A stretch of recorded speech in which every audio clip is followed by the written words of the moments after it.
Today,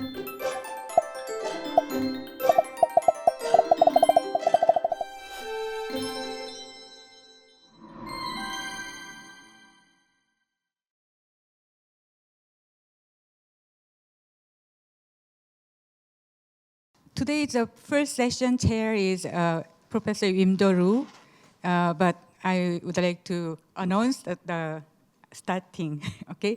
And then I think, yeah, Erica is here. So today's first speaker is Erica Brindley from Penn State University. And I'm really deeply thank Erica for participating in this workshop from online in her very busy schedule. So please join me thanking and welcoming Erica Brindley.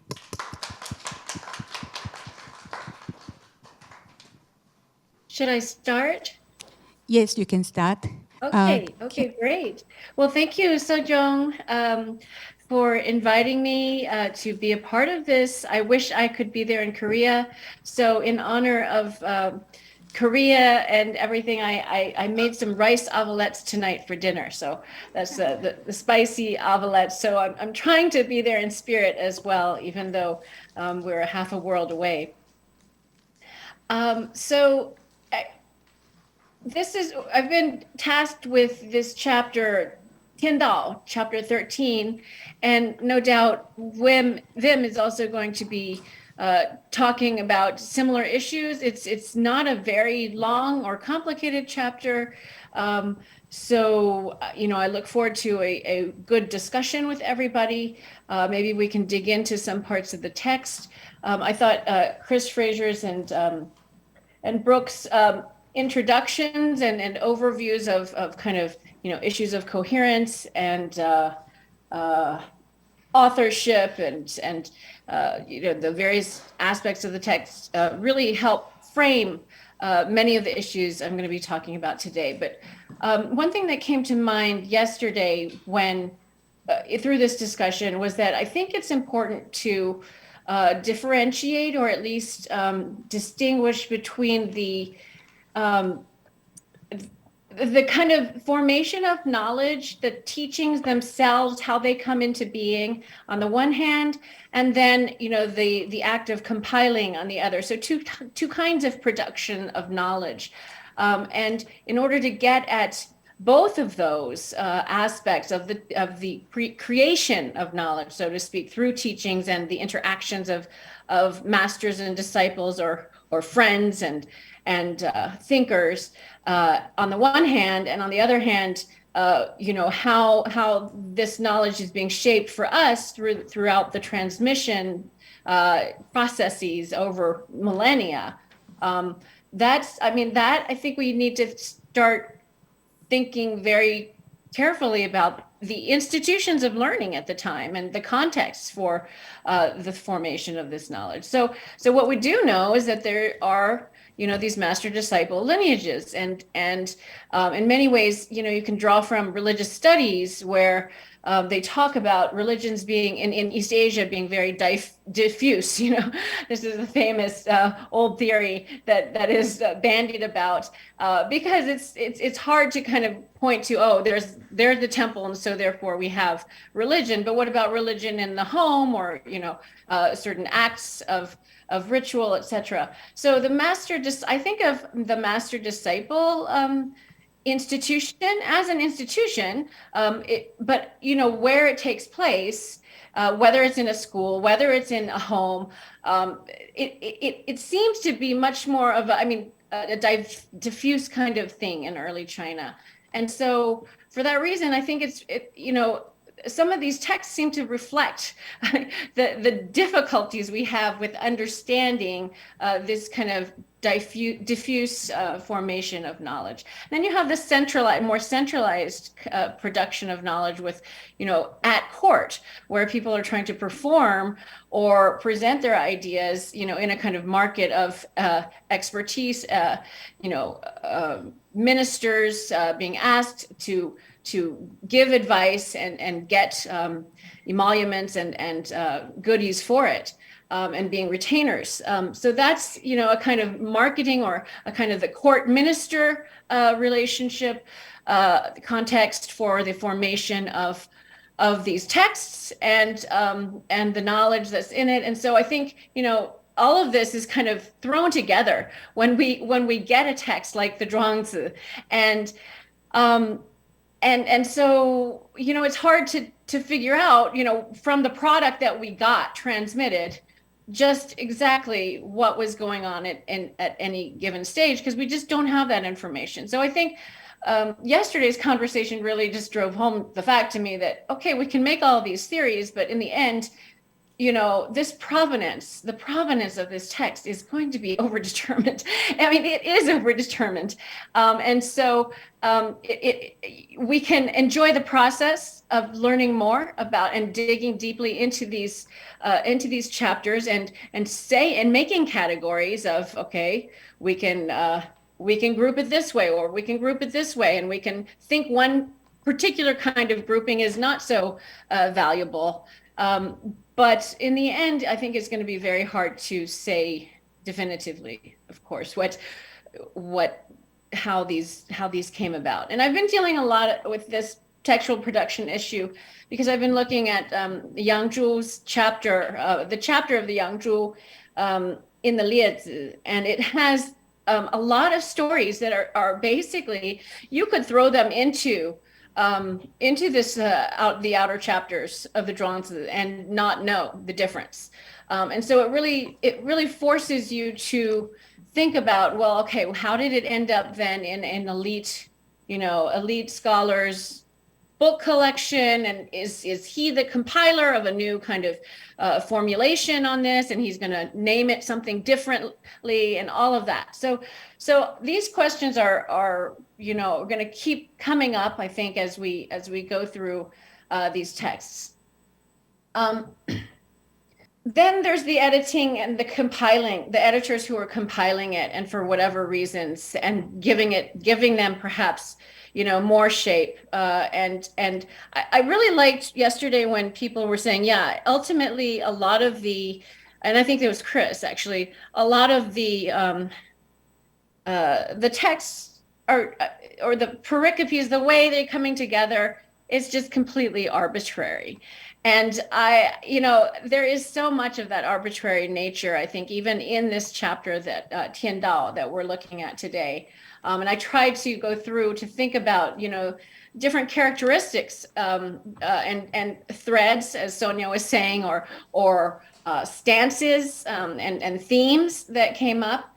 I came up with 4 that I can talk about, but they're very different. And if at all, if there's something at all that makes this chapter, a Tiandao or a Tian chapter, it's probably that the concept of the cosmos and Tian and Di come up almost in every single, maybe not every single story, but in many of the stories, you can kind of see, oh, okay, an editor saw this and they thought it might be very fitting to put it in this chapter. Okay, so did we want to read through some of this, or did you want me to just give some of my thoughts on the chapter? I mean, because I'm fine. Okay. If you can, you can share maybe the text, C text, or anything you want to highlight. Is that helpful for us? Yeah, sure. Let me find something I've got it on here. Chapters. Okay. Unfortunately, it covers up my. Okay. Yeah.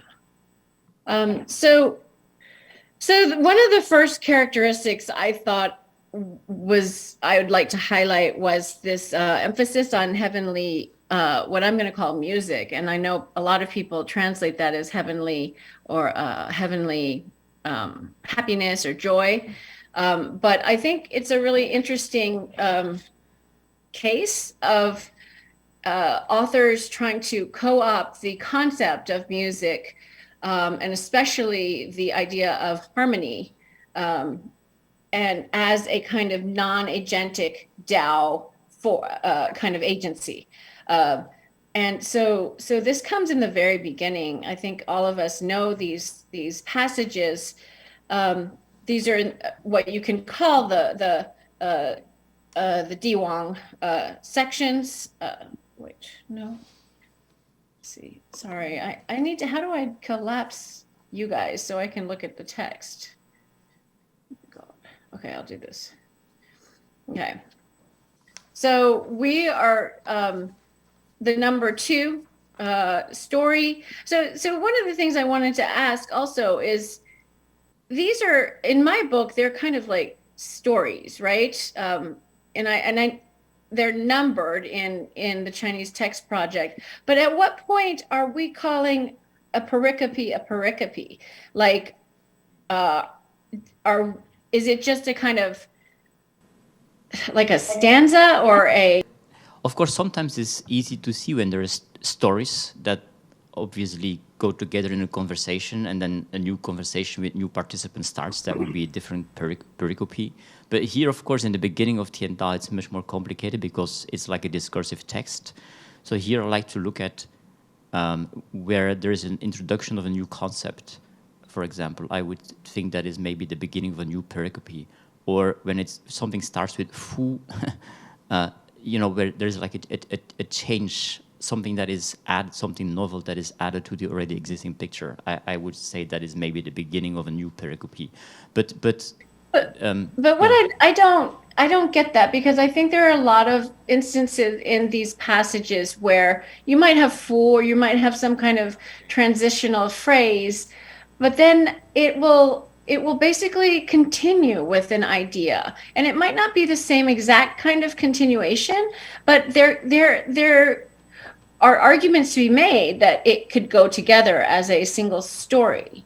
And so I think that's, I mean, that was something that I was grappling with yesterday when everybody was just pericope, and I was like, well, wait a minute, you know, there are clear stories here, and some of them build on each other, and they might not, you know, they might be juxtaposed build on each other by juxtaposition, and in that kind of bricolage way that Mark was talking about.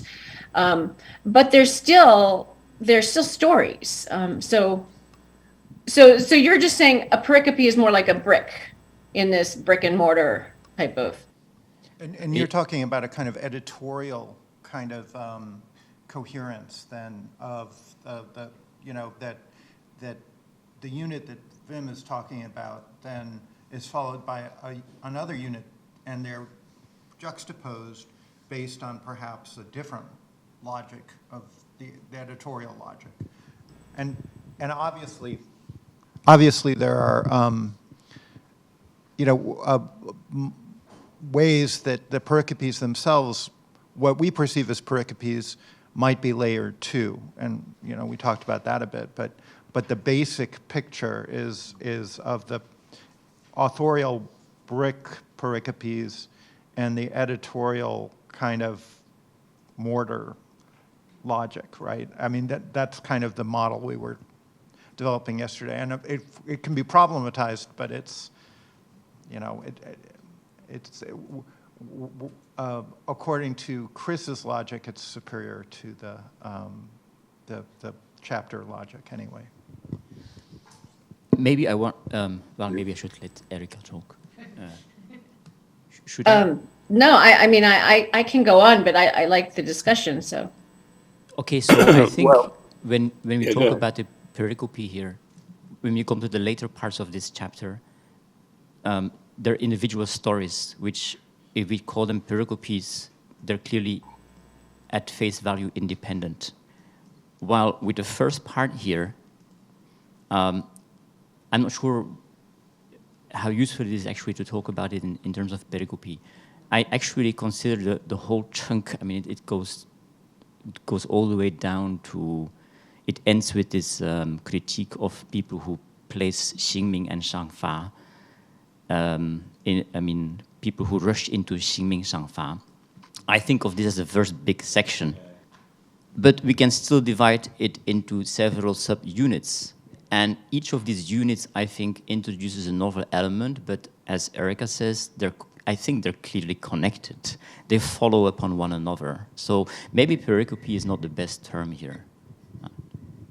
Yeah, when I was looking at this particular chapter, I was like, wow, this really, at least the first part, it really, really holds together. And I thought that was interesting. You have several different kinds of themes with the Didao and Di Wang Dao and the Sheng, complemented with the Sheng Wang, not Sheng Wang, it's just Sheng Dao. And it almost seemed like this author was trying to basically adapt a kind of all sorts of. I mean, and I see how Graham calls it syncretic as well, because it's you see elements of the Neiye here with the Jingshen and the things coming to dwell inside of you. This is where is it? It's still in the Tianyue section. Where is Jingshen? But you have elements of the Neiye, Jingshen, and resting in something, something, calling the Jingshen to come rest in you, almost as though there's a kind of power associated with this agent, this Dao agency. And then at the same time, you have the stillness, and then an intriguing introduction of this kind of Ban Mo hierarchy, where the author is using the language of Bun and returning to the foundations, returning to the sources. And Zong is a kind of complementarity to this Bun. But then juxtaposing that with, and making a complete hierarchy that if you have the Bun, you have to have the Mo, and they are distinct and different, and they have different roles, and the hierarchy abides, so to speak. The hierarchy is this natural hierarchy, and people are naturally a part of that. So that if you're, or the social world is, and it reflects that, so that if you're at the top and you're the ruler, you are, part of the kind of Bun association, and if you're at the end there, the below, then you are the fringes, or the externalities, so to speak, of the of this cosmos. But you each have a role, and I thought, I think that is it. I don't know where that's kind of outlined in other texts. It's really it's very stark, and it's a very strong position, and so for it feels like there was an author who was trying to produce this for a particular audience. And that's where yesterday I wanted to ask Chris, why throw out the Huanglao kind of formulation when in fact, there might be kind of political reasons for us to try to understand the text as a kind of, so people, if there is this kind of Laoist kind of aura to this first part of the chapter, with all of these Laozian themes, but then kind of twisted and shaped and adapted to fit the very clearly like bureaucratic, not just bureaucratic, I would be a much more imperial context. I would be stronger about that. So instead of bureaucratic Laoism, it's imperialistic Laoism, and so that to me, the Huanglao kind of grouping, it might be productive to think about why this particular segment of text was produced in the first place, and maybe it did serve a purpose. We know, for Wendi, and it's Jingdi, in the Han Jingdi's times, when Huanglao was very prominent, people were really, they were asking the masters about these kinds of teachings. And so you can imagine that some kind of formulations, were written down. And so this, I mean, for this to have also like been saved and transmitted, it means that it was kind of in the archives of very, very important libraries, right? We know Liu Xiang, we know all of these people, Guo Xiang had their hands on it, all of these high elites.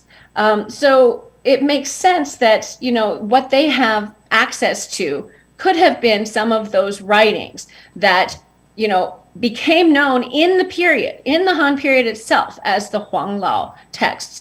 And, for the very fact that this chapter mentions Huang, and it's where it's in, it's Huangdi, it mentions Huangdi, and this is 14:3 or so, okay? So Huangdi is one of the sages that it's talking about. It very sparse on the Huang stuff, I'll admit, but extremely strong on the Lao stuff. So Huang Lao could have been that, we could imagine that at court, these, the consorts, everybody who were into this, were simultaneously doing both the medicinal stuff for the Huang that we don't have a record of necessarily in this particular text, but that this might be, the corresponding Lao part of that movement.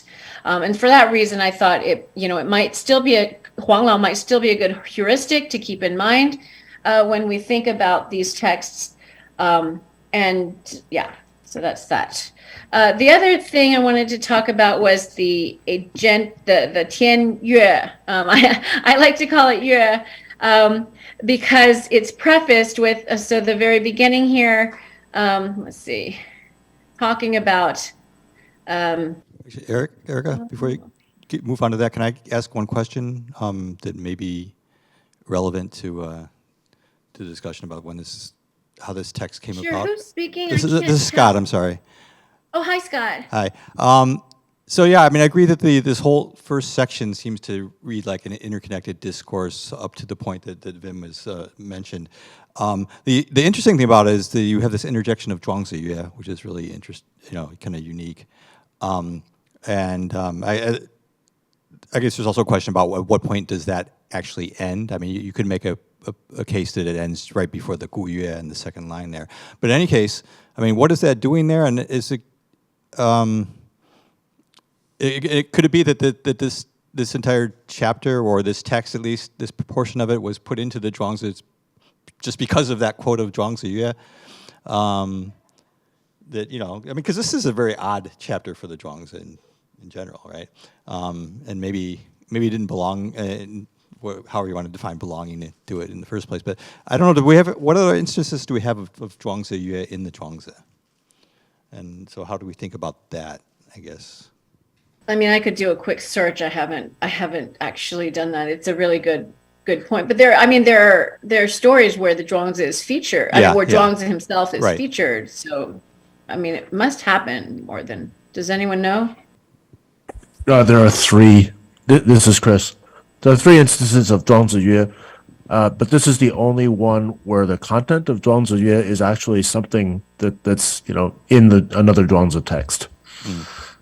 So it is the only attribution of actual Zhuangzi content in the Zhuangzi to a Zhuangzi authorial figure. Yeah, that's really interesting.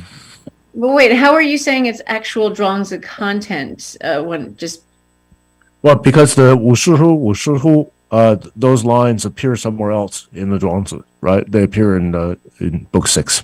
Okay. At that level, it's just because it's repeating. Right. So there are two other quotations attributed to Zhuangzi, but the content of the quotation isn't something that's elsewhere in the Zhuangzi. We're here.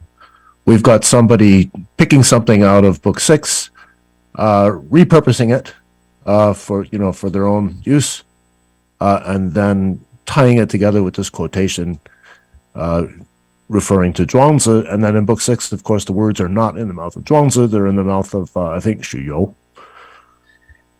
Yeah, no, so this is something that didn't come up yesterday that I thought we really need to talk about. And it's the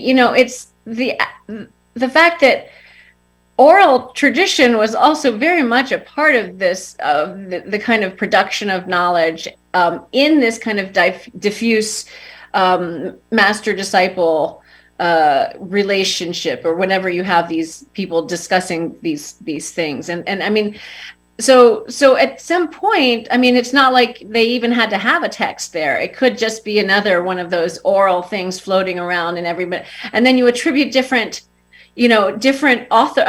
different speakers to them, and that happens. I mean, I think you get some of those even in the Yangzhu chapter. You've got a different figure saying the same words that occur in some of these earlier texts. So I have just a quick Yeah. thing. I mean, I did the seed text thing, and I have like 20 occasions of the Zhuangzi.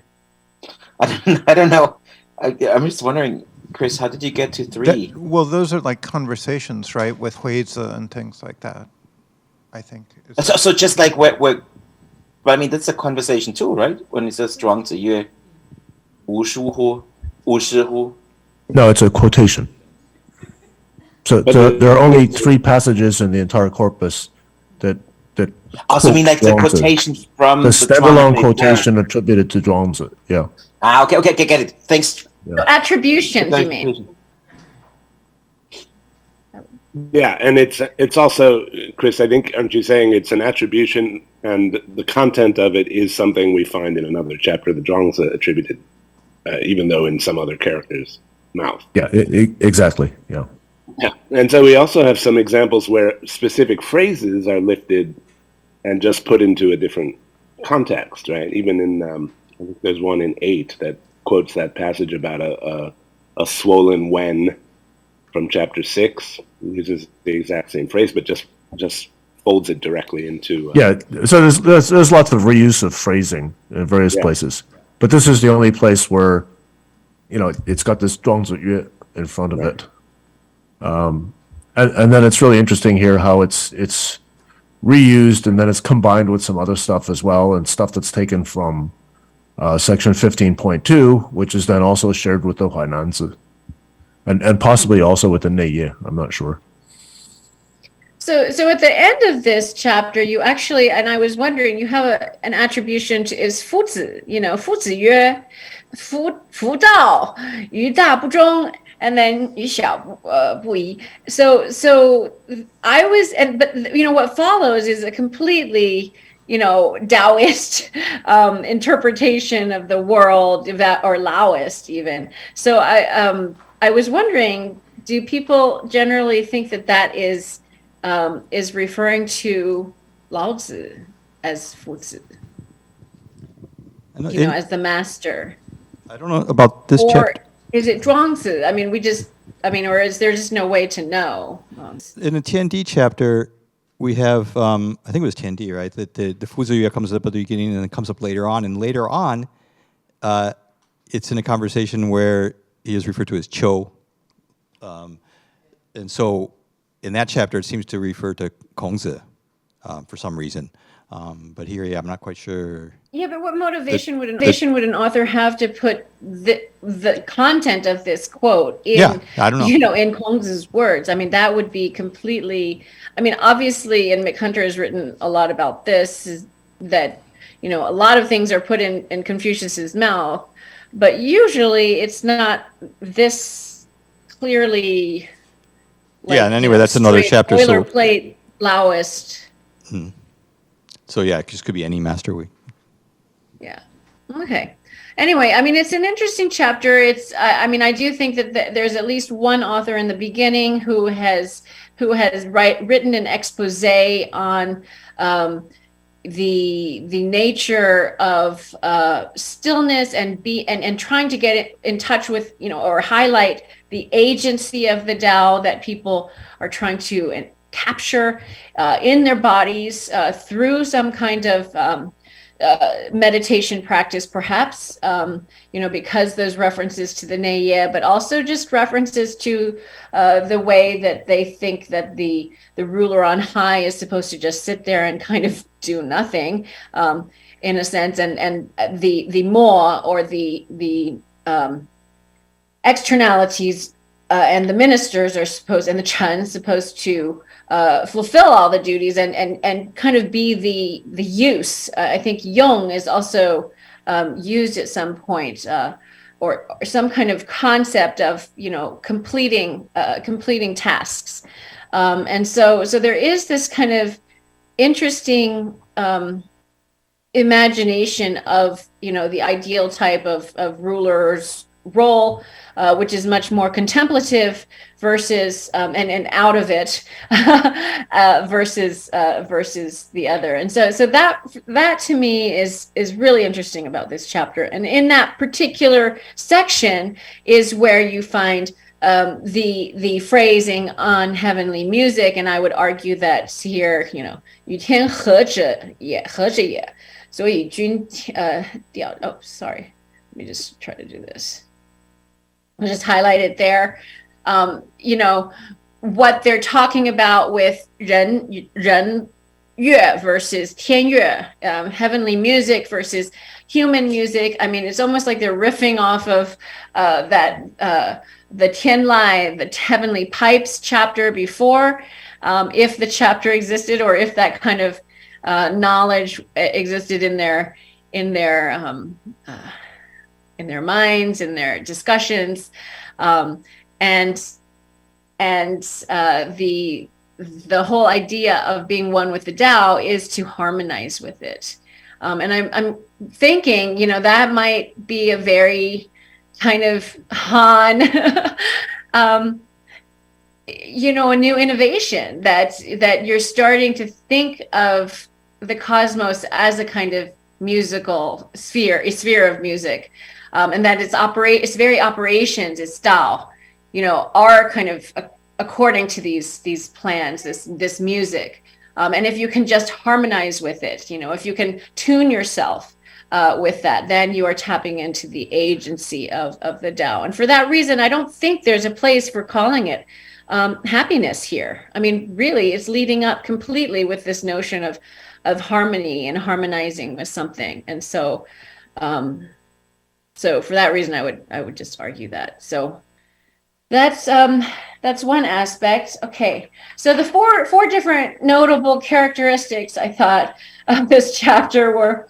that you've got this, juxtaposition, this emphasis on the Diwang Dao, but never forgetting that they're drawing from a larger corpus of practices that include the sage. So that's how they kind of juxtapose sage with Diwang very easily, because probably in their prior knowledge and their prior Dao, or their prior teachings, they're basically talking about Shengwang, and then so they just adapt it to a kind of Diwang as well. So it almost feels like they're creating this new discourse. And then they add the typology of the Xuan Sheng Su, of the Jianghai Sanlin Zhishi. Let's see where this is. This is Jianghai. Just different ways of being kind of one with the Tao, being leaders or types of, almost like a gentleman type. But it's the kind of, the guy who goes out to be a kind of retired or reclusive shi. And so they're trying to cover their bases. They're trying to make it as universal as they can possibly think of, but nonetheless, the emphasis is on the Diwang stuff. And it's in that section where you get the Neye and the Tianyue discussions, which I find fascinating. The next notable characteristic is that it's very heavily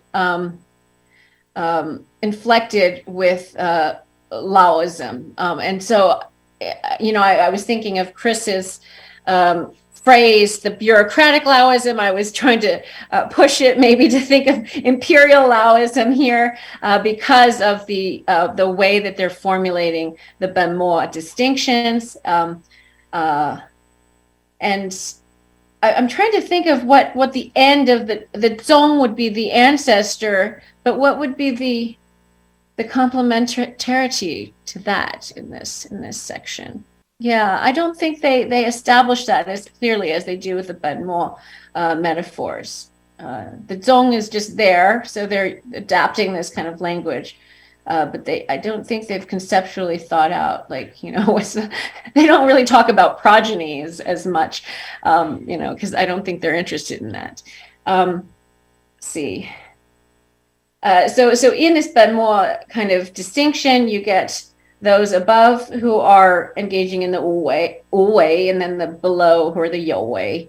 And that's a very, the you wei as a kind of concept has been around for a long time. You know, you see it very prominently in Xunzi and the Xinzi Mingchu and these other Confucian texts that really want to emphasize, you know, deliberative action. And so I think it's interesting that this author, you know, wants to bring all that in, and hence Graham's, you know, explanation that this is a syncretist author, because he's bringing in all of the other shu and methods that were prominent in governing in the day, you know, these kind of statecraft methods, and he ranks them, you know, I think there are 9 or something like that in one section, and very interesting discussion of the ranking of different methods according to this Laoist, the Mahayana, so to speak, the great Tao version of governing. In line with that is this notion of naturalizing hierarchies, and that this author, the Benmo author, is very interested in basically seeing social, political life and all of the relationships among humans as a kind of mirror of that we can find in nature, and that these hierarchies in our social world are naturalized, that they should be that way because the earth is that way, and there's a natural hierarchy with heaven and earth, etc. And there's an interesting phrase that the sage Qu Xiang, let me look for that. It chooses the sage. Where is this? The sage chooses the image of the cosmos, so to speak, and that is kind of emphasizing this theme of, you know, harmonizing with the universe, with the cosmos, mirroring it, you know, kind of forming this kind of human mirror to these natural hierarchies. Okay, so that's a distinctive thing. Also, they keep on saying Da Dao.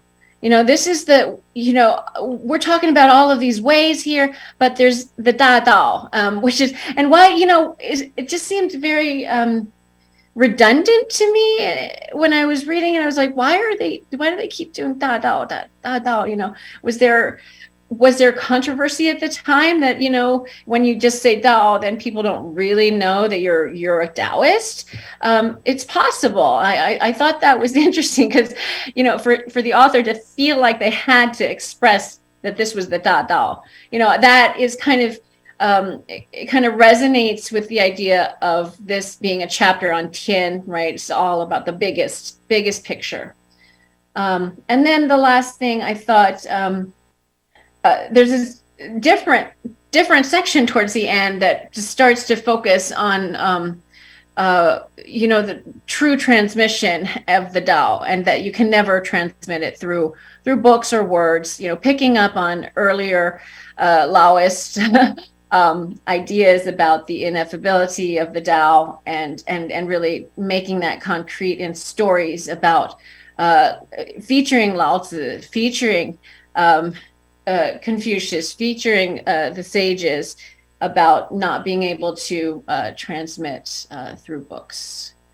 So that those are the 4 kind of different distinctive parts of this chapter that I thought were really interesting.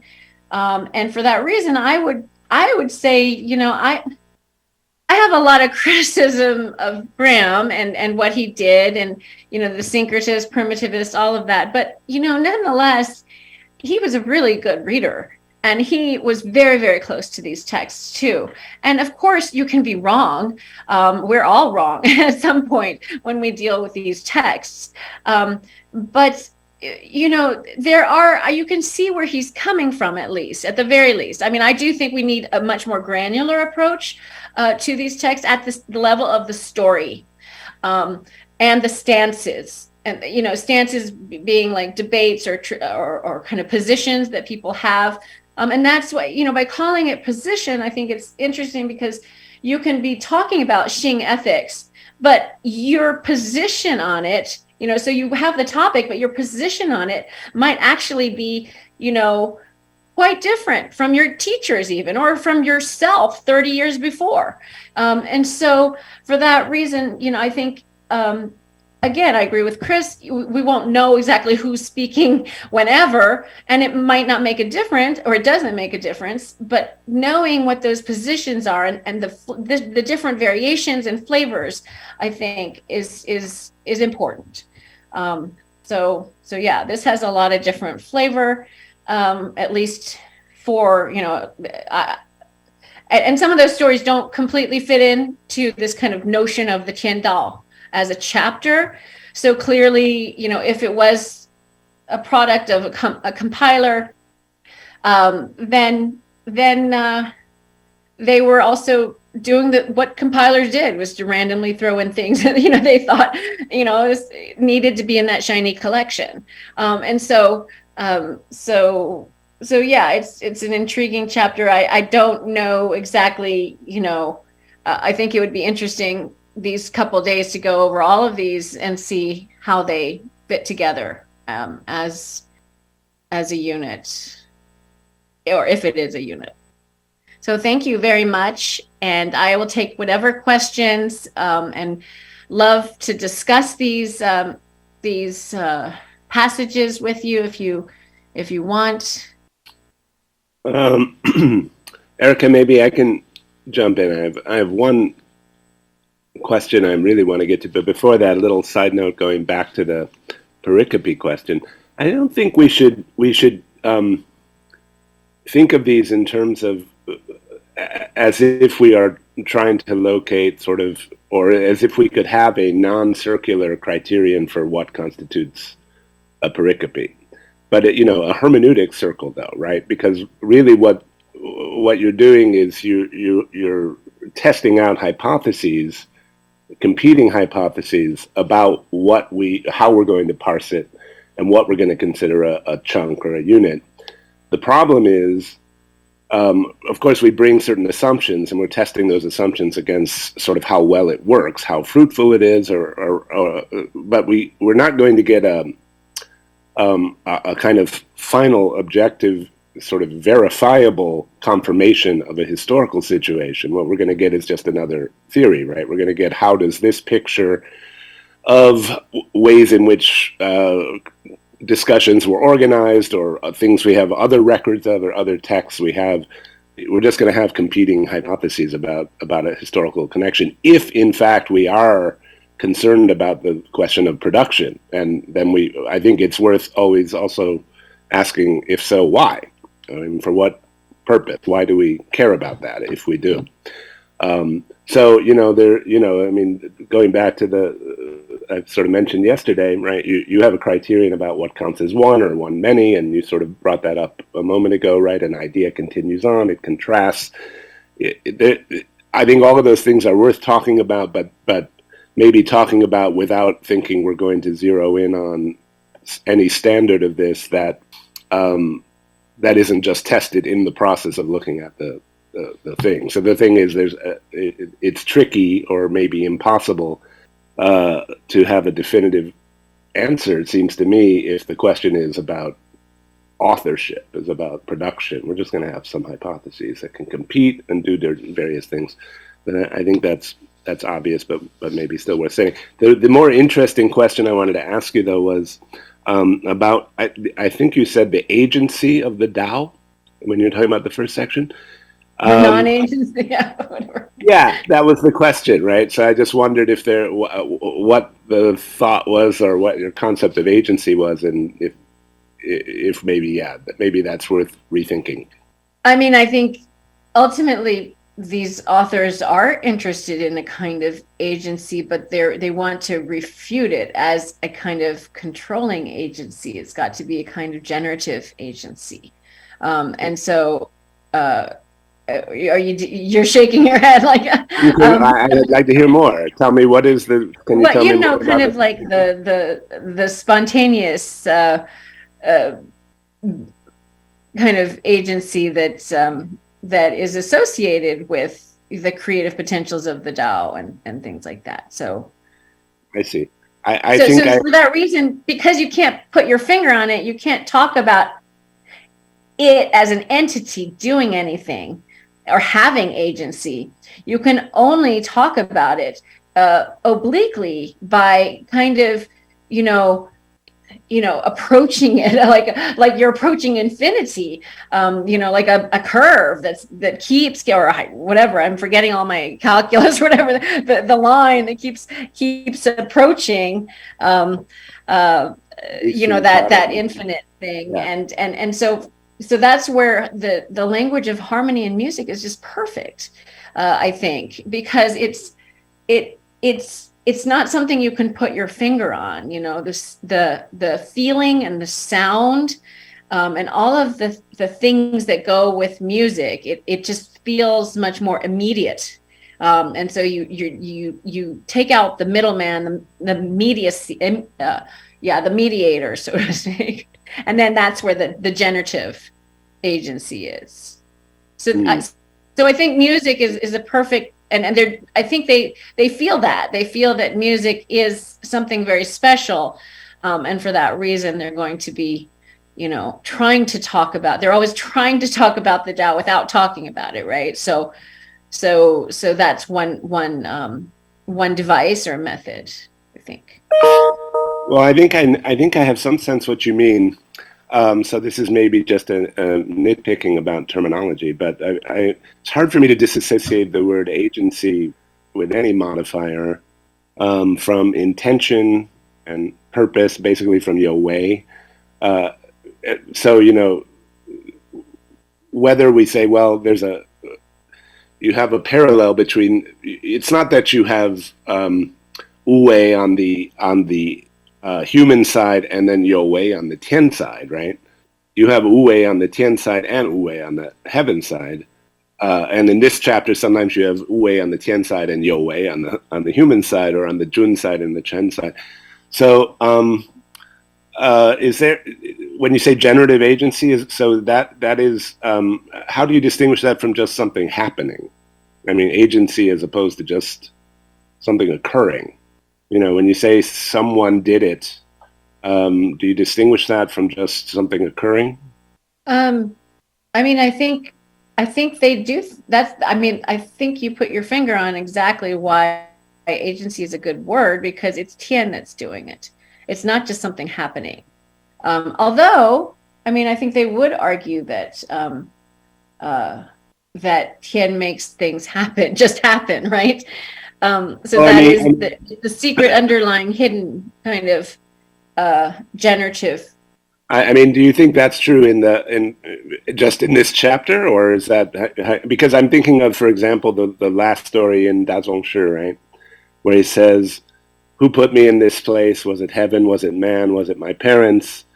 And he explicitly rejects heaven, explicitly rejects man, and then he says something like "Chou so wei zhe Buddha," right? I seek someone saw wager, someone doing it, or maybe it's just wager, and I should look at it. At Buddha, and then just says Ming, Fu, right? So yeah. That seems to be a distinction that's of some importance, at least there in that pericope or that chapter or that piece or whatever. I don't know. But I think that author really doesn't want to label it as heaven. Some of them are just less particular about, Yeah. just coming out and saying this is all heaven, right? Yeah, In this okay. chapter, they're pretty clear. They're pretty blunt, I think.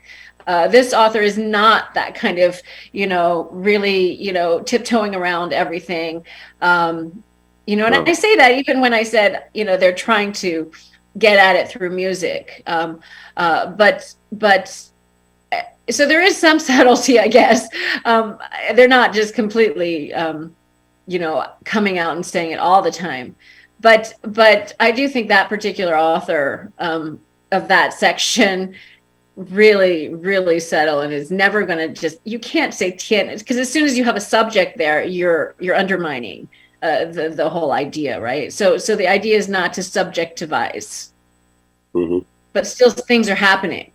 Right. So in a sense, yeah, things are happening, and because they're just generatively happening, that is precisely what this this non-agency or whatever it is about. Right, and we're looking at all sorts of different ways of configuring sort of, even the undecidability between those two alternatives, right? You could call it tian suo wei, and you can say, you can call it tian wu wei or zhi or something, and you could just say ming ye fu, right? Or bu zhi qi suo meng or whatever, right? As we have in other places. So that's also maybe a useful thread to track where that sort of meter tips in one direction or another in various passages, right? Well, I'm curious what others think about that, about agency in general as a word. I wonder. I mean, you could use a word like cause, which is different from agency, right? Or you could use a word like ground, or you could use a word like enables, or you could there's all kinds of words that seems to me there's a lot of baggage in the word like agent. Can I jump in? Yeah, I mean, again, I don't want to get mired in language because it's so hard to get yourself out of that.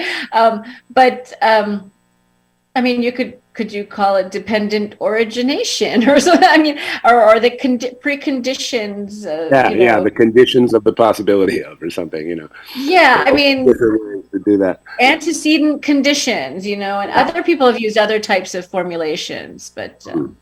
Okay. But can I say something? I don't know if you can hear me. Hi, Misha. Hi. I mean, my sense is that in the early Han, there's a lot of discussion about the agency of Tian, and that also gets, transferred into the language about the agency of Dao. And this is a chapter or collection of pericopes, which is very focused on Tian.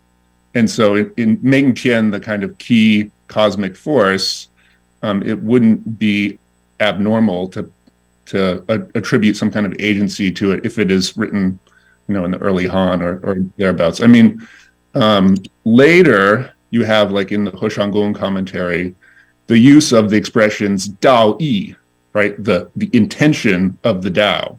That sounds like an agency kind of conception. And so in that sense, it's not just things are happening, but that Dao has an intention. What Dao intention means, I think, is that we should be Wu Wei. Well, I think if you use Dao Yi, then I think that would be, for me, intuitively, the criterion is saying that's agency. There's got to be E. And so if someone, if you're that, yeah. So in Tiandao number 9 here, so this is really interesting because ik does come up as the thing that can be transmitted. It is the thing that it's just that it can't be fully expressed properly in words. So here is 是所贵道者书也. Okay, so that which the common people, the world thinks is great, are valuable, or books. And then 书不过语. Okay, so here we go. 语所贵也, 语所贵也, 语之所贵者.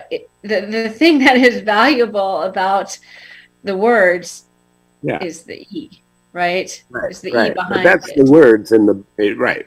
But that's the words, right? The words have an E. Yeah, it's different. It's different than Dao's E. Yeah. Sorry. You could even consider so great Dao, maybe, what they value taking as their guide, possibly, too, is books. take as their, rather than what they value about Tao. I can't remember which way I did it, but anyway. All right. Yeah. Thank you. Anyway, thank you, Misha. Interesting. Erica, Scott again. Just want to get back to your Tianyue. I think you're right on, at least on some level, right? That should be read or understood as Tianyue. It could be both, actually, right? Just by virtue of the axiom Yue Zhe Le Ye. Just also point out that term occurs in the Tian Yun chapter as well, and could be read both ways there as well. But it of course occurs within the discussion of the performance of the Huangdi's music. So I think you're definitely right about that on one level or another. I just want maybe push back a little bit on calling this the idea that so the idea of music being inherent in the cosmos as a kind of, or the natural world as a Han phenomenon. I mean, it's already very clear within the Liu Shi Chunqiu, and maybe even in incipient form going all the way back to the Zuo Zhuan. At least I think so. So I don't know if you. Oh, I agree with you. I'm sorry if it came out that way. I was just thinking when I was talking specifically about the Huainanzi and their very, very strong use of this kind of resonance music as the model for the resonance. Okay. So I'm sorry, it came off the wrong way. Okay, thanks. I think there is another argument that supports the reading of Tianyue as music. And it's actually in the text. It's if you, Erica, can you go down, or where is it somewhere? Okay. Oh, it's there. Okay. So 雨天和 is harmony. 和而不唱 is also a musical term, and I remember in Brooks' chapter yesterday there was 雨天什么雨什么和 right, but the other 和.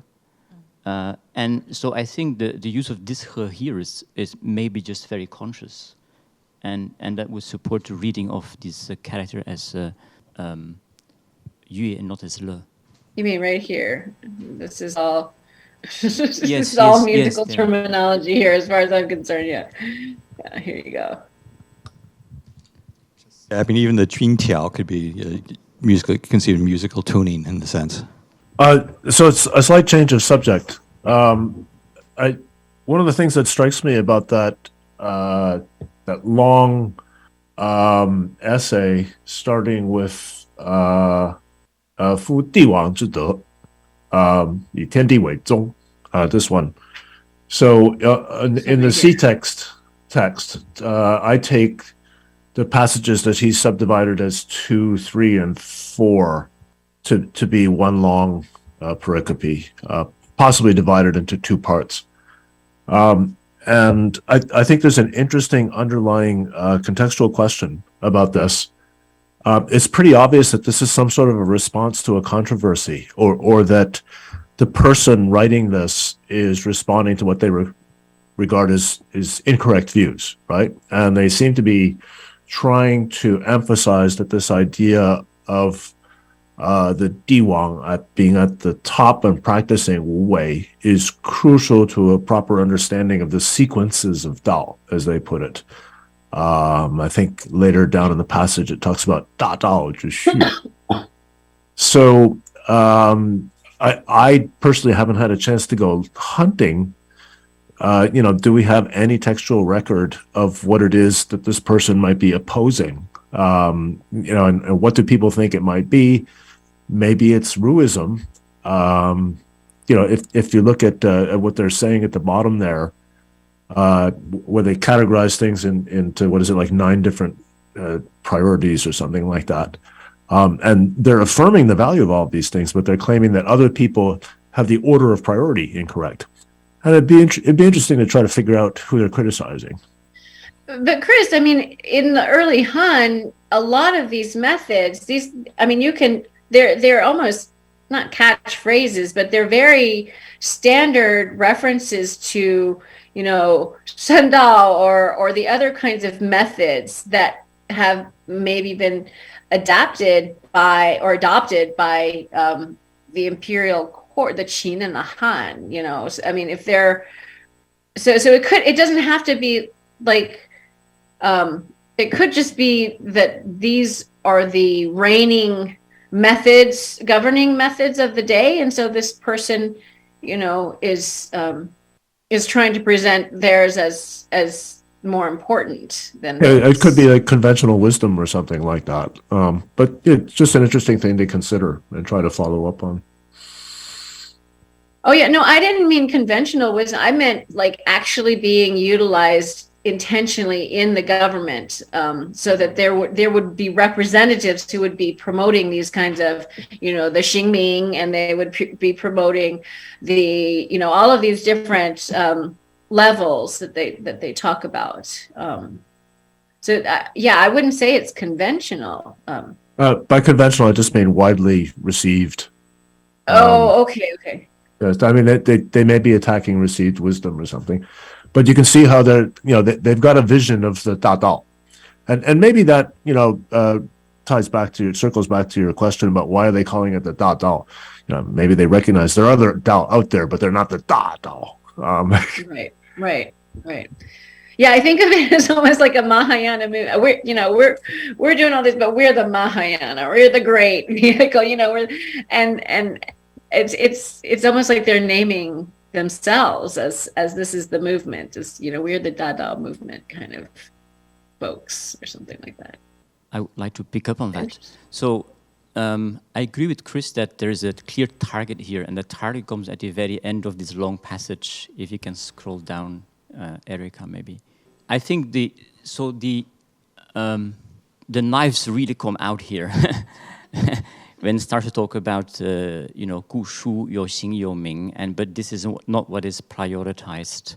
And they have those people who rush into Shangfa and Xingming, but Shangfa and Xingming, according to the hierarchy established there under 4, only comes up in positions 5 and 9. So they mess up the sequence of bureaucratic government, or they mess up the sequence.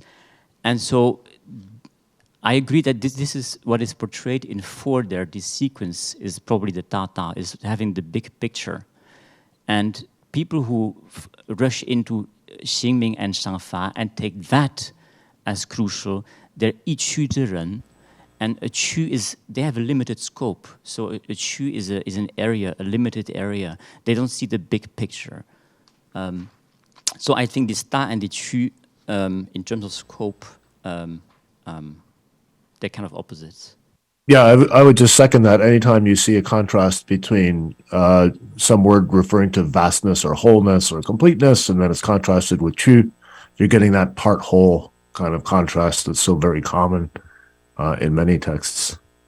Right, and there's that passage in Qiu Lun, I just put in the chat, but a reference to, but it's not just Da Dao, it's also Da Ren, Da Yi. Right? Yeah, I mean, I was wondering what, the significance of having 9 here was. It's the Jiubian, okay? And then you have to go through all 9 to get to the Shangfa. So they really want to if there is someone they're attacking, it's the Shangfa people, because they're probably getting a lot of, having a lot of sway in the politics of the day. And so it is really, I mean, my guess, Chris, is that these are intellectuals at court who are trying to vie for the ear of whoever will listen to them, and this is and they're just kind of dissing on each other. But it's super interesting that they're positioning themselves against the Xingming and Shangfa people. That's pretty interesting. Yeah, I mean, if it turns out that those are so-called quote unquote legalists, that would be intriguing. And so the writer or speaker, whoever this person or circle of people are, in this sort of syncretic view they have, they want to affirm the value of those things, but in the sequence they come last, I guess. So that's interesting. We can see there's a controversy there. We can piece a little bit of it together. Yeah. I mean, these could also just be tried and true methods that, all of our rulers are adopting. and they could come from 100 years before, but they're kind of prominent platforms, political platforms, and ways of dealing with administration, it's administrative work, and so they're just saying, yeah, don't do that. This is What I mean, one pretty clear hint is that the very last line, and maybe this provides an interesting rationale for the ruler Wu Wei kind of stuff, is that I mean, they seem to be complaining at the end that there's somebody out there encouraging the sovereign to be directly concerned with the fa du shu, all of this stuff, and the sovereign himself is not supposed to be concerned with that. That's xia, 所以是上. So apparently there's somebody out there claiming that the sovereign should be more hands-on. Yeah. And this person is saying, no, the sovereign, sort of stands up there like heaven itself practicing Wu Wei. I just always laugh because I think of, this, whoever this author is like, maybe they're just targeting, they just have a really dumb, awful ruler, and this is, everybody thinks of the Lao Tzu as putting forth that kind of ideology too, that, this is great if you can persuade your rulers to do this so they don't have to mess things up so much. So. Right. So do you mind if can I share a screen for a second? Who is this? This is Mark. Hi. Oh, hi, Mark. Hi. So and just in terms of pericopes, yeah, here, the beginning, you get these repetitions of this line, of these two lines at the beginning, and so it's saying, the ruler, arguably the one who's kind of got the Tiandao, right, does certain things, and then the ministers do these 5 other things. And then it goes on to have this kind of 10 steps, that they're talking about. And so then later on you get this reference to the 5 and the 9, which are steps 5 and 9, right? And so these are all the business of the ministers. Things like, applying Xingming and then applying rewards and punishments. And then when you get to the end, this overall kind of discussion, it's saying, this Yoxing or Yoming is something the ancients did, but these were these mo. These were these not part of the ruler's concerns, right? So, and then you get the repetition of these 2 phrases from the beginning that tie up the end of the essay, and so it's really I think in terms of the because of those repetitions, you could see this whole section, and I elided a little bit here and there, but it seems to be the kind of the textual unit in some sense, and it is talking about the ruler doing Wu Wei and the ministers doing Yo Wei, but they're definitely, it's the mo. It's not something the ruler should be working on. So I agree with kind of Chris's interpretation that there is somebody out there saying that the ruler should be using Xingming, and this is a long way of explaining no. But. I mean, this quote, by the way, the documents, that's not in the documents, is it? I didn't have time to check, but that just, I can't imagine. So I wonder where they're getting that too. And I wonder what the significance of the 5 and the 9. I was thinking of, the different later Taoist religious, bien and the 9 permutations of refining, one's essence or something like that. I was wondering if this could have been some foreshadowing of that 9 there was obviously. I think it's just a ninth item in the list that they gave previously, right? When Mark put up that they numbered this, I mean that. I mean that the 9 is a magic number and some special thing is coming 9th, but maybe. But I don't know. because Mark had actually numbered it. That was great, Mark. So Yeah. here the steps in that previous passage. So 5 is Xingming, and then 9 is rewards and punishments, and that's how it's that. So it really is, I think, a direct reference to that the steps to governing by the officials. Yeah.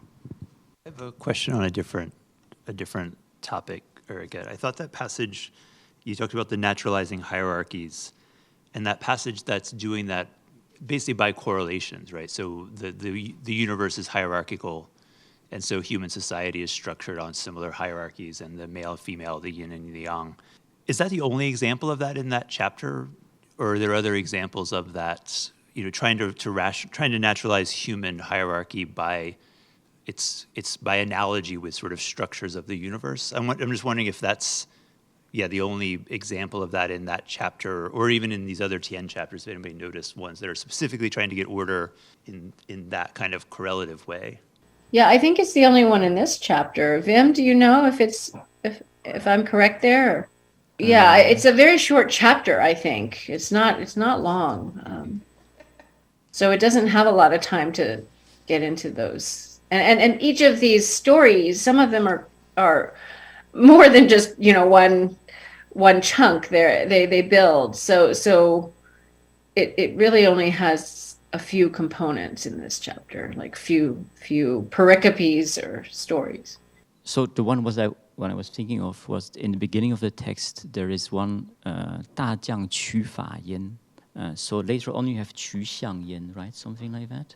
And here you have, in the very beginning of the chapter, talks about stillness and how when water is still, your eyebrows get reflected, and that's because everything is level. And then the 大将 takes it as his model.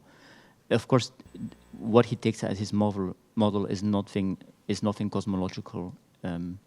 It's just an image and that he draws on. Hi, Erika. It's Sonia. Hi, Sonia. So I wanted to also piggyback on this, the paragraph that naturalizes human hierarchies, and I was wondering if you have a take on it. So at the very beginning of presentation, you also invited us to speculate about what work a passage does for the text, what could be the audience, what could be the purpose. This particular passage where the ruler precedes, the subject follows, and then later it goes on to affirm also gender hierarchies. I really like this passage because it goes against this a particular tendency among Zhuangzi scholars and that read this text to be about speaking truth to power. It's very radical, and then you have this passage right there where human hierarchies are very naturalized. And I was wondering if you have any speculations about what work this passage does for the text, or what could be the audience, who is the audience, what is the position that it might be arguing against? Did they need a reminder that the ruler precedes the subject follow, or could it be a response to some other positions, tendencies, stances that are within the same text? But yeah, I was wondering if anyone also in the room has a take on this introduction of this very passage into this chapter. And I guess you can say that the rest of the chapter also have reflections on hierarchies overall. So maybe there is that, right? There is the sovereign, there is the minister, and Wu Wei, it's the business of the sovereign, not the minister. So there's that kind of reflection on hierarchy at the court happening. So maybe it was only natural to kind of extend it to human hierarchies.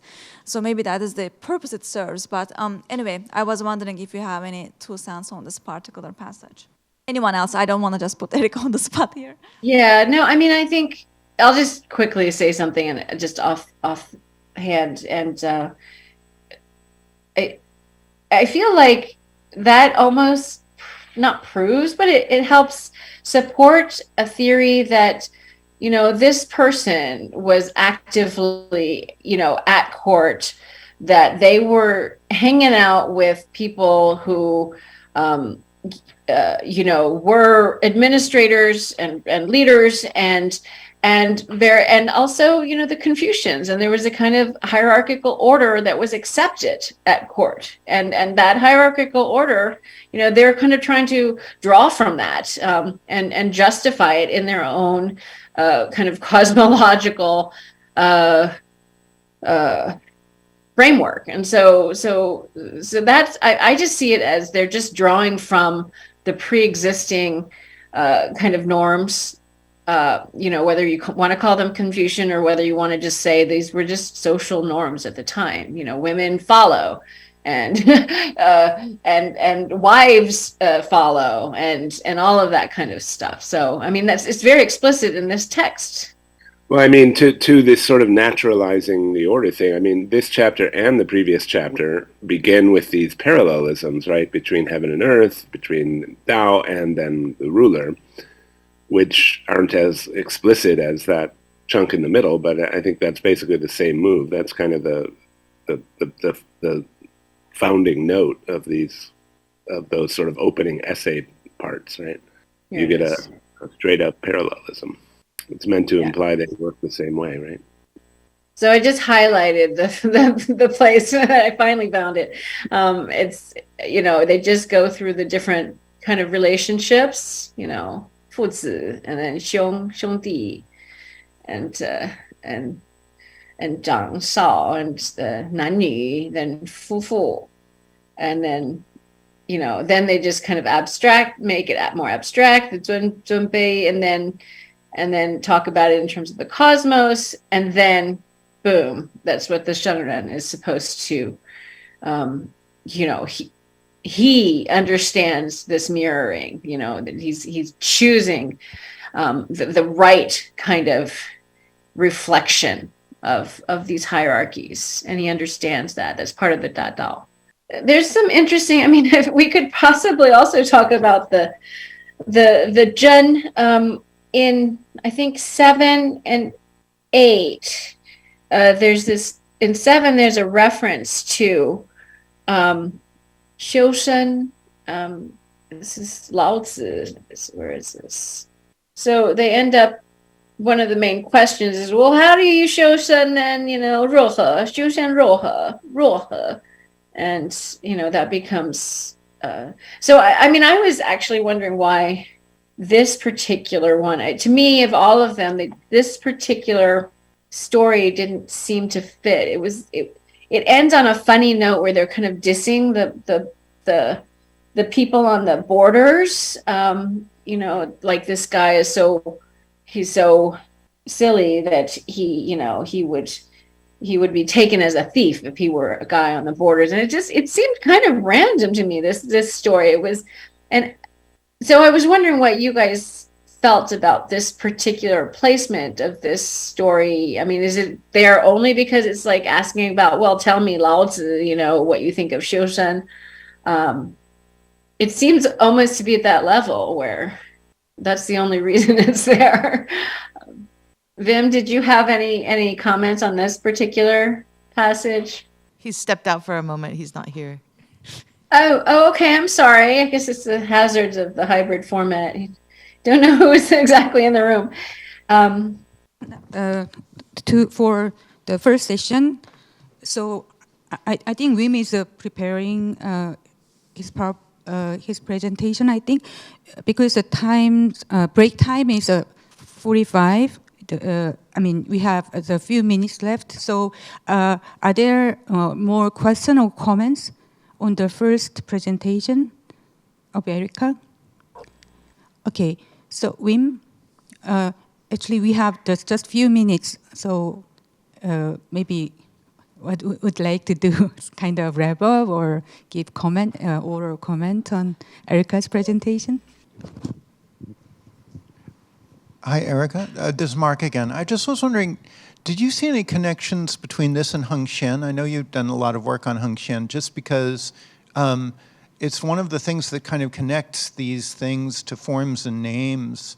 But I'm reading them, and I don't see too many, but I know you know the text much better, and I was just wondering if at any point when you were reading this, you were like, oh, wait, that's kind of connected. I just Yeah, I mean, nothing really stood out to me except for, I mean, it was just much more based on a kind of a mishmash of Lao Tzu, stillness and some of the language there of stillness. I mean, I guess and even the language that describes the early primordial cosmos, is different in the Hengxian than it is. I mean, this language was drawn, I think, more from I did some quick word searches too. I was like, oh, that's just Lao Tzu, like just just straight old stuff from what we now know as the Lao Tzu. But then there's also the Neiya stuff that I thought was really interesting. The formulations about coming to reside inside and rest in a certain spot. And then they're kind of putting the two together. Like the stillness thing is being kind of morphed onto this idea that you're supposed to rest. So stillness is a kind of resting, which kind of invites the Tao. And I thought that was interesting because that that's reminiscent of both the Lao Tzu and the Neiye.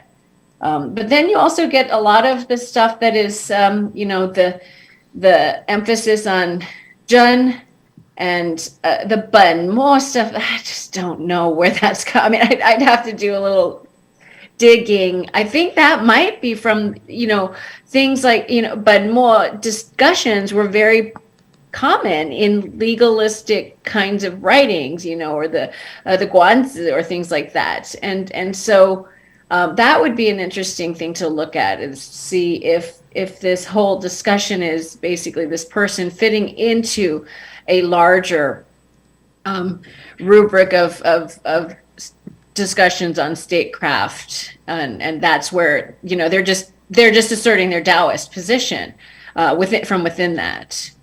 But no, the Hengxian, I didn't. Maybe we could ask some of the people who were at the conference on Hengxian, Frank and Esther were there, if they saw anything, if something popped out for them. But it didn't. I mean, I'm pretty sensitive to that stuff, so yeah. I didn't see it in this passage, but there is that cosmogony bit that has a lot in common because it's the initial stillness. Although I think, Frank, you said there's a different. There are two categories, and it's the two-stage one. No, I think it's like the Hengxian. Yeah. That bit really feels quite close to Hengxian. Wait, which one? Way. Was that from this chapter or Tiandao? From the previous chapter. Yeah. There's a cosmogony that's very similar to Hengxian cosmogony. It's even like starts with stillness, and then there's Wu, and then there's Yo, and then there's Fun.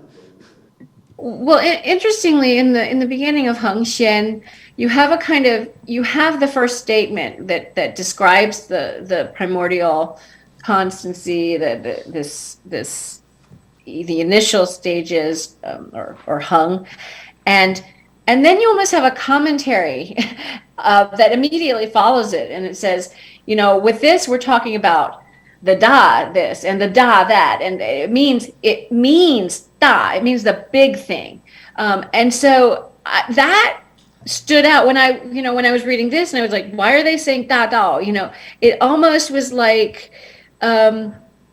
Maybe these guys were commenting on the Hengxian and inserted it in the Hengxian and said, what they mean by that, what these thinkers was that they meant the Da Dao and they meant the Da this. So there's something going on there where there's. In connection with Da Dao, the other thing that occurred to me is, how that passage in Lao Tzu people will know this better than I do, but it's like, if forced to give it a name, I call it. But one of them is Da. I call it great, and then call it Dao.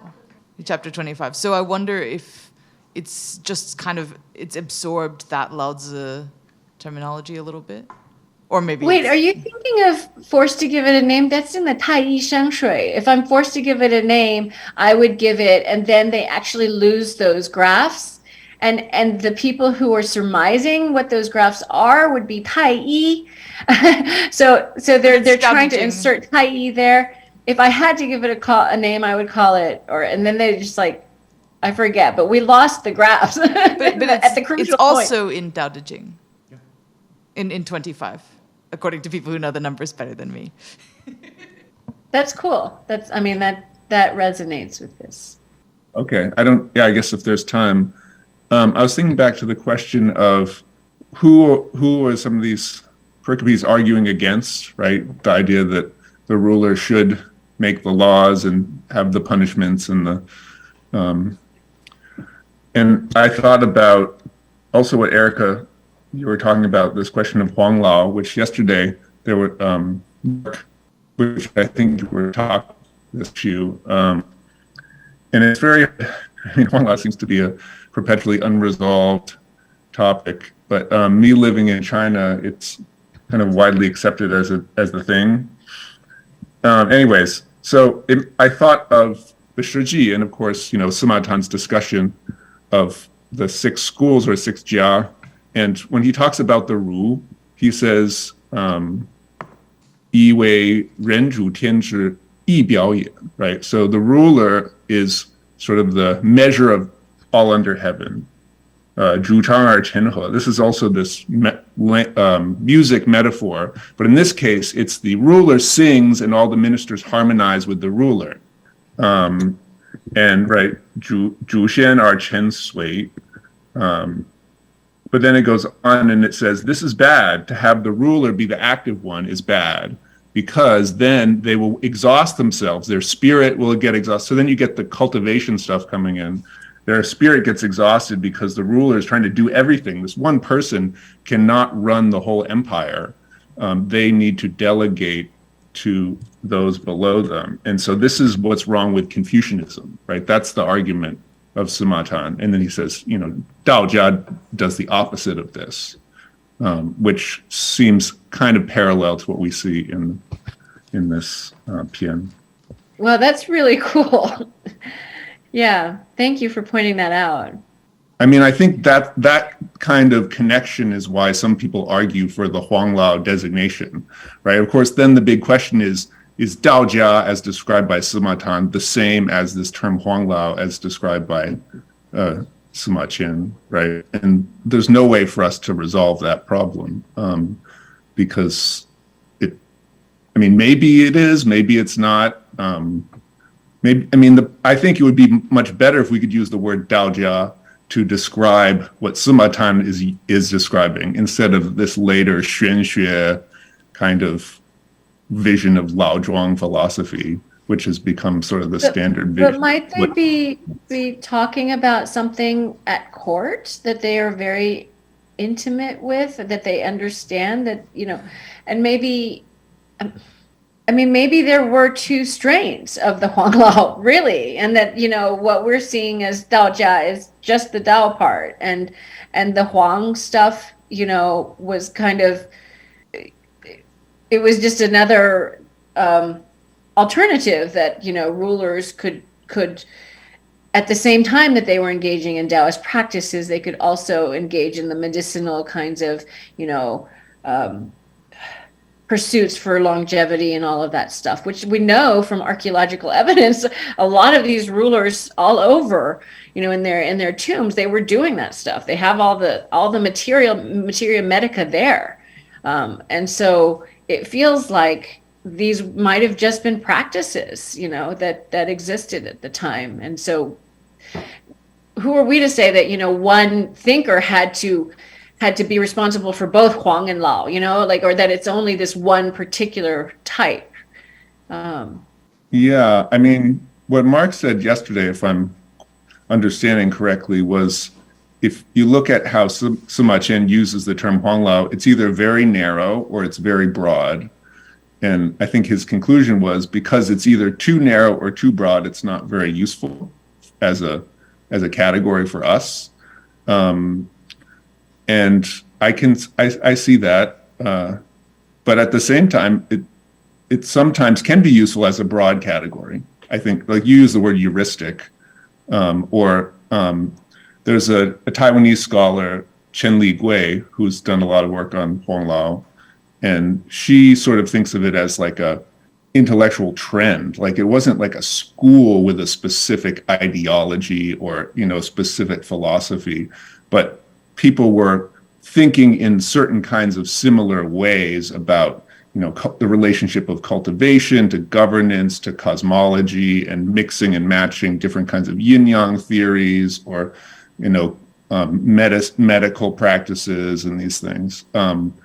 And whether that very broad understanding is useful for us, I don't know. I mean, or useful for us in terms of reading Zhuangzi and saying, this is Huanglao content versus something else, and that then helps us understand the layering of the text, right? I mean, maybe for that purpose, it's not quite as useful because it's not specific enough, versus something like what Chris was saying yesterday, where you have, you know, or your term, imperial Laoism, which I kind of like, imperial Laoism, or syncretism, or, you know, these things might be able to be part of the Huanglao trend, but are more helpful for us in like parsing what's happening in the text specifically. Yeah, I just don't see any of this particular. A lot of the Zhuangzi, I just don't see it as Huang at all. You know, there are other types of writings in early China that you can point to that, you know, explicitly talk about Huangdi and his entourage, and they go up into heaven, they ascend, you know, Dengxia and all of it. And that's Huang, you know, that's the Huang stuff to me.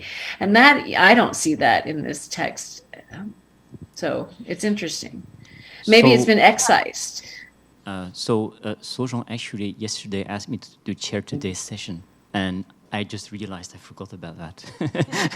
So, but she just reminded me that we are actually already in the coffee break. So perhaps we should close the first presentation, and we'd like to thank Erica for her presentation.